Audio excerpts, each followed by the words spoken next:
트럼프 미국 대통령이 244조 원을 투자해 우주 공간을 활용해 미국 본토를 지키는 미사일 방어망 골든돔을 임기 중 실전 배치하겠다고 밝혔습니다. 이 골든돔은 다른 미사일 방어 체계와 비슷하지만 우주를 기반으로 한 요격 체계를 구축한다는 점에서 가장 큰 차이를 보이고 있습니다. 당장 일론 머스크의 스페이스X가 큰 수혜를 볼 것이다. 이런 분석들 나오고 있습니다. 자세히 들여다보겠습니다. 산업부 배창학 기자 나왔습니다. 배 기자, 현존 최고의 방공 시스템은 제가 이제 이스라엘의 아이언돔으로 알고 있는데 이 아이언돔과 미국의 골든돔 어느 정도 수준의 차이를 보이는 겁니까? 일단 아이언돔에 비해서 이제 한 단계 더 진보된 차원이 다른 무기 체계라고 볼 수 있겠고요. 네. 도널드 트럼프 미국 대통령은 현지 시간 21일 백악관 브리핑을 통해 임기 안에 1,750억 달러, 우리 돈 약 250조 원을 들여 골든돔을 구축하겠다고 발표했습니다. 트럼프 대통령의 발언을 먼저 영상으로 보겠습니다. We will truly be completing the job that President Reagan started 40 years ago, forever ending the missile threat to the American homeland, and the success rate is very close to 100%, which is incredible when you think of it. You're shooting bullets out of the air. 네, 골든돔은 미국판 아이언돔으로 불리는 핵 미사일 방어망인데요. 이스라엘의 아이언돔은 단거리 미사일 요격에 특화된 반면 미국의 골든돔은 지상과 해상, 공중, 우주를 아우르며 극초음속, 순항, 탄도 종류의 장거리 미사일을 격추할 수 있습니다. 심지어는 지구 반대편에서 날아오는 핵 공격도 방어할 수 있는 입체적인 방어망으로 아이언돔보다 훨씬 발전된 형태고요. 핵심은 육해공 레이더로 탐지할 수 없는 신형 미사일들을 우주를 떠다니는 인공위성 탑재 인공지능 센서들이 추적하는 개념입니다. 특히 위성의 레이저 등 무장을 해서 우주에서도 비행 중인 미사일을 파괴하겠다는 구상인데 골든돔이 실제로 위력을 발휘하기 위해서는 추정용 또 무장용 위성을 합산해서 1,000기 넘게 전력화해야 한다는 게 미 현지 전문가들의 분석이고요. 골든돔 가동에 천문학적인 자금이 투입되어야 한다는 것으로 기존에 책정된 예산이 턱없이 부족하다는 지적도 나옵니다. 40여 년 전에 로널드 레이건 당시 미국 대통령도 위성으로 적의 핵미사일을 요격하는 이른바 스타워즈 사업을 추진했는데 결국 예산과 기술력 등의 문제로 폐기된 바 있었고요. 당시 공상으로 치부됐던 프로젝트가 40년이 흘러 전 세계 1위 군사강국의 패러다임을 바꿀 게임 체인저로 부상하고 있습니다.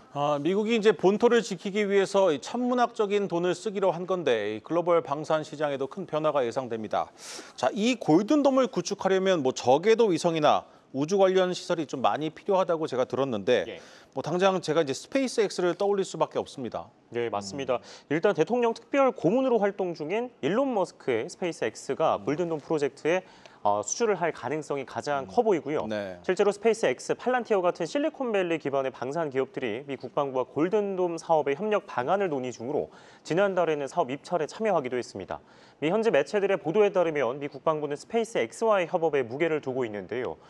그런데 이제 스페이스X가 정부가 소유하는 것이 아니라 이 스페이스X에 돈을 지불하고 구독을 하는 형식을 요구하자 현재 협상 중이라는 현지 보도가 나왔는데 머스크는 자신의 SNS를 통해서 사실 무근이라고 부인했습니다. 네. 그런데 골든돔은 단순한 방산이 아니라 우주와 AI 산업 등이 복합적으로 결합된 최첨단 기술의 결정체로 민간 기술의 군사화가 필수적입니다. 트럼프 대통령은 이번 브리핑에서 실리콘밸리의 기술은 러시아조차 복제가 불가한 세계 최고의 슈퍼 테크놀로지다라며 신흥 방산 기업들에게 찬사를 보냈는데요. 이에 기존 방산업체죠. 로키드 마틴 등이 골든돔의 적용 기술을 상용화했다며 수주 전에 도전장을 냈지만 이번에는 결국 남는 일감을 나눠 가질 것이란 여론이 지배적입니다. 네, 어젯밤 이제 트럼프가 이 골든돔을 울리자 오늘 우리나라의 우주 방산 관련 종목들이 일제히 강세를 보였습니다.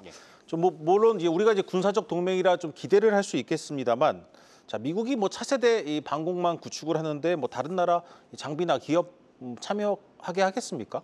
일단 말씀 주신 것처럼 트럼프 대통령의 골든돔 발표에 따라서 오늘 국내 시장에서 관련주들이 크게 움직였습니다. 네.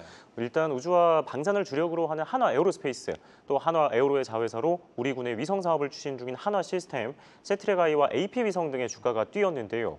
한국과 미국이 조선에 이어 우주에서도 손을 잡을 것이란 기대감이 반영됐습니다.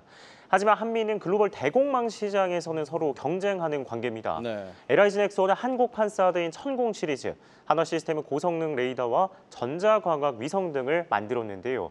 미국 무기보다 뛰어난 가성비의 수출이 확대되면서 미국의 견제품이 됐습니다. 다만 골든돔은 기술 역량만 입증되면 누구나 함께할 수 있는 오픈 아카이브, 이 아키텍처 구조로 설계한다는 점에서 우리 기업들에게 호재로 작용할 수 있고요. 네. 소재나 부품이나 장비, 또 연계 기술 분야에서 기술력이 검증된 중견이나 중소기업들의 경우 시장에 진입할 여지가 있습니다. 하지만 완성품의 경우는 이야기가 다릅니다. 실제로 미국은 골든돔에 이 주한미군이 한반도에서 운용 중인 미사일 방어 체계죠. 사드와 패트리어트를 연동하려고 하는 등 우리나라 무기보다 자국 무기를 우선시하고 있습니다. 네, 잘 들었습니다. 산업부 배창학 기자였습니다.